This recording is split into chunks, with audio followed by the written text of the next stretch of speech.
We recently got a comment from somebody saying that he's 81 years old, still working with kettlebells. And then we have a lot of guys rocking with us who are 50 plus, 60 plus. Pretty young, if you ask me. And these guys are, it is a very interesting trend that we get these comments on a continuous basis. That they continually say, hey man, I'm 60 plus and I'm rocking with the kettlebell, so awesome. And it's not a one-time thing. So maybe we are a magnet for the wiser folks among us, which I think is cool.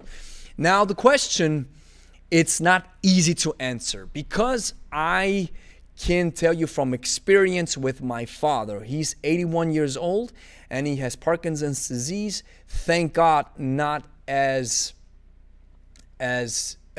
intense. The disease is not as strong, and he has awesome and great medication, awesome doctors who take pretty good care of him, which I'm incredibly grateful for. And he works out with us here in the gym once per week for the last 4 years. That's maybe another reason why the Parkinson's disease is not as strong. I mean, you have to imagine 81 years old, working out for 4 years on a weekly basis, and he does a lot of gymnastics at home.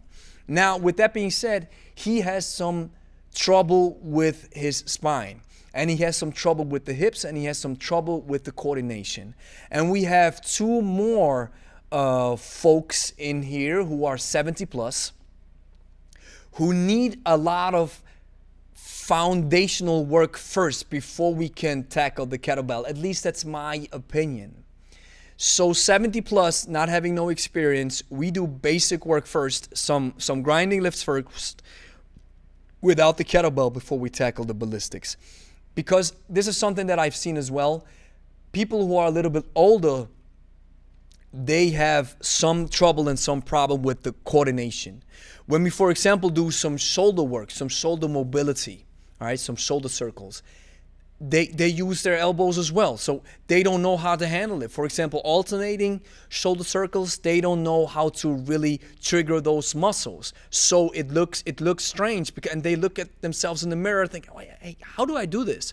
So if you don't have the proper triggering mechanisms in your brain, the neuromuscular support to trigger those muscles, then I think ballistic exercises with the kettlebell are maybe out of reach until the coordination gets better.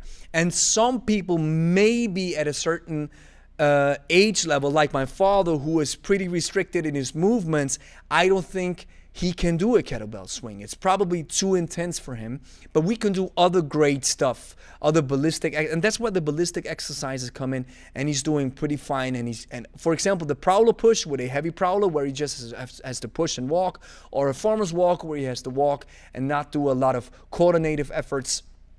This works pretty well for him.